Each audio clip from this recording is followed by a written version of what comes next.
लैक्समबर्ग का जो सा एक वीज़ा निकला है जिसमें आपको 3 साल का वहाँ पे रेजिडेंस परमिट मिल सकता है, वो भी सिर्फ़ इस काम को प्रोसेस करने के लिए पाकिस्तान में कोई भी एजेंट नहीं है, आपको सिर्फ़ खुद ही ये प्रोसेस करना पड़ेगा। तो ये स्टेप बाय स्टेप है, अपने वीडियो में देखना है कि किस तरह अप्लाई करना है। वीडियो टेक्निकल है, आपने कॉपी पेंसिल पकड़ के अपने हाथ में रखनी है, जिस तरह मैं बताता जाऊँगा उस तरह आपने काम करना है।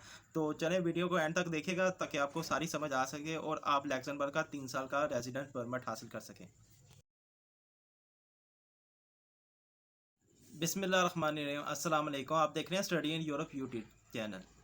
तो गाइस, जिस तरह आपने हाइलाइट्स में देखा कि लैक्समबर्ग का जो सा है 3 साल का रेज़ी परमिट मिल रहा है आपको, लेकिन वो थोड़ा सा टेक्निकली है, इसलिए आपको कॉपी पेंसिल आप पास रखनी होगी ताकि जिस तरह मैं बताता जा रहा हूँ उस तरह आपने लिख लेना है।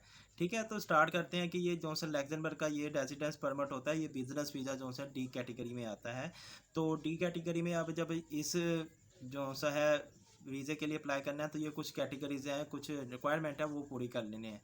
इसमें ये रिक्वायरमेंट है कि एक तो आपका वीज़ा एप्लीकेशन फॉर्म होना चाहिए जिसको आपने फिल करना है, दूसरा आपने 2 पासपोर्ट साइज़ आपकी पिक्चर होनी चाहिए, और तीसरा आपके पास एक वैलिड 6 मंथ का पासपोर्ट होना चाहिए, और चौथा जो सा temporary authorisation to stay in Luxembourg ये होना चाहिए। तो ये आपने 4 चीज़ें पहले लिख लेनी है कि आपको डी वीज़ा अप्लाई करने के लिए ये चीज़ें चाहिए। अच्छा, ये एप्लीकेशन फॉर्म भी आप कर लेंगे, 2 पासपोर्ट की पिक्चर तो वाइट बैकग्राउंड के साथ होती है, वैलिड पासपोर्ट भी होगा आपके पास। तो तीस चौथा जो सा चीज़ है ना, जो सी है टेम्परेरी ऑथराइजेशन लेटर जो सा ना, वो लैक्समबर्ग से लेना है, वो काम है। तो उसको मैं बताता हूँ कि वो आपने कैसे लेना है। इसको जो सा है फ़ीस है, जो सी उसकी कोई फ़ीस नहीं है, और उसके लिए आपने एक प्लेन पेपर उठाना है और उसमें अपने जो सा या तो पाकिस्तान में कोई बिज़नेस कर रहे हैं, तो वही बिज़नेस वहाँ पे लॉन्च करना चाह रहे हैं, तो उसके लिए वही स्ट्रेटजी बताएं भी मेरा ये बिज़नेस है और मैं लैक्समबर्ग में ये अपना बिज़नेस लॉन्च करना चाह रहा हूँ। ठीक है, अगर आप बार्बर हैं तो आप बार्बर की शॉप चला रहे हैं या उधर जाके बार्बर की शॉप ओपन करना चाह रहे हैं, तो वो आपने उसका प्लान लिखना है कि आप किस तरह जाएंगे, कितना आपके पास फंड्स है, उसको आप किस तरह आपने मैनेज करना है, कितने फंड्स में होगा, या फिर रेस्टोरेंट ओपन करना है या शवारमा शॉप वगैरह इस तरह। उस हिसाब से आपने अपनी फाइनेंशियल शीट बनानी है, जिसको इसमें कहते हैं इनकी फील्ड में बिजनेस डिटेल और फाइनेंशियल प्लान बना के बताना है। और इसमें ये है कि एक पासपोर्ट हो गया, इस प्लेन पेपर पे आपने एप्लीकेशन लिखनी है, पूरा बताना है, उसमें आपने पासपोर्ट की दोनों स्कैन कॉपी पीडीएफ फॉर्म में वो लगानी है। क्रिमिनल रिकॉर्ड जो सा पुलिस क्लियरेंस सर्टिफिकेट मिलता है वो स्कैन कॉपी लगानी है पीडीएफ फॉर्म में। सीवी जो सी है वो लगानी है यूरोपास में, और उसका कवर लेटर भी।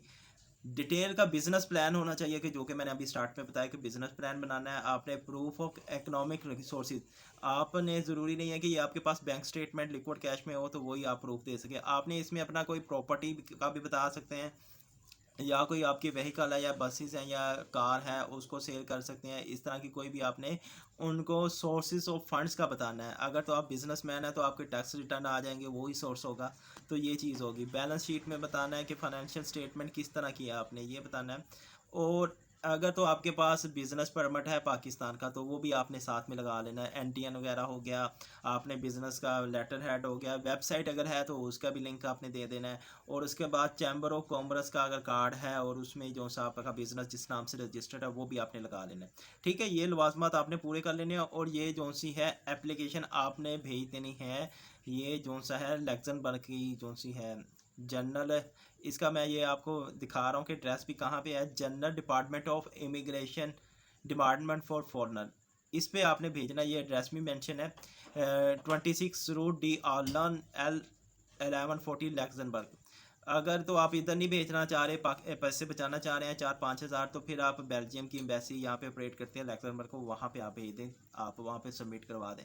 लेकिन मेरा मशवरा यही है कि आप बाय पोस्ट ही भेजें, क्योंकि आपको पता तो है यहाँ पे तो अपॉइंटमेंट के इतने लाखों रुपए देने पड़ते हैं, तो ये तो फिर काम बगैर पैसे के होगा नहीं। इसलिए आप बाय पोस्ट ही इनके लैक्समबर्ग में भेज दें। कोई 4 से 5 हज़ार रुपया लगेगा आपको डॉक्यूमेंट्स भेजने में। अगर किसी भी आपको कोरियर सर्विस का नहीं पता तो आपकी गवर्नमेंट की कोरियर सर्विस पाकिस्तान पोस्ट है, वहाँ से भी आप भिजवा सकते हैं। तो इतना मुश्किल काम नहीं है। जब ये आप भिजवा देंगे तो तकरीबन जब उनको मिलेगा उससे 1 महीना या 3 वीक में इसका रिस्पॉन्स आ जाएगा। बाय डाक भी आ सकता है और बाय मेल भी आ सकता है। आपने ये कहना है कि बाय मेल और बाय डाक दोनों आपने भेजना है, ताकि कहीं ना कहीं से आपको रिस्पॉन्स आए। जब आपको रिस्पॉन्स आ जाएगा उसका आपने लेटर लेना है, और उसको लेटर को लेके तो आपने फिर आ जाना है वीज़े की तरफ। वीज़ा की जो सी फ़ीस है वो 50 यूरो है, और 50 यूरो में अब ये जो सा है आपका टेम्परेरी ऑथराइजेशन टू स्टे ये मिल जाएगा वहाँ से, ठीक है। और इसके साथ आपने अपनी एप्लीकेशन फॉर्म वीज़े की फिल करके वो लगानी है, और उसके अलावा 2 passport size picture white background के साथ वो लगानी है, और वैलिड पासपोर्ट लेना है, और आपने बेल्जियम एम्बेसी में चले जाना और ये आपने सबमिट करवा देना है, ठीक है। और सबमिट आप जब करवाएंगे तो 50 यूरो उसकी फ़ीस पे करेंगे, तो इंशाल्लाह ताला ये 2 से ढाई महीने में आपका प्रोसेस होकर वीज़ा लग के आ जाएगा। तो ये प्रॉपर डिटेल है, ये बिज़नेस के लिए जो कि पर्सन ईज़िली जाना चाह रहे हैं तो वो है। अगर टेक्निकल आपको लग रहा है तो इसको फिर दोबारा वीडियो को शुरू से देख लें, या फिर जहाँ से स्टेप का समझ नहीं आ रहा उसको पॉज करके बैक जाके रिपीट करके देख लें। तो बड़ा टेक्निकल पॉइंट है, लेकिन ये बिजनेसमैन जो से हैं उनके लिए बड़ा फ़ायदेमंद है। उनको एक अपॉर्चुनिटी मिल जाएगी कि अपना पूरा बिजनेस शिफ्ट कर सकते हैं लग्जमबर्ग में। लग्जमबर्ग रिचेस्ट कंट्री है, जिसमें आपको पता है कि वो बहुत ही अच्छी यानी कि इकोनॉमी वाला का मालिक है, पूरे शेंजन जोन में सबसे रिचेस्ट और हैप्पीएस्ट कंट्री है। तो ठीक है, इसको आप प्रैक्टिस करें। अगर किसी की चीज़ की समझ नहीं आती तो फिर आप हमारी पेड सर्विस ले लें। पेड सर्विस में हम आपकी डॉक्यूमेंटेशन ये सारी रेडी कर देंगे और बाय पोस्ट आपका भेज भी देंगे, लेकिन इसके जो से पेड चार्जेस हैं वो आपको पे करने पड़ेंगे। मिलते हैं नेक्स्ट वीडियो के साथ। दुआ में याद रखिएगा। अल्लाह हाफिज़।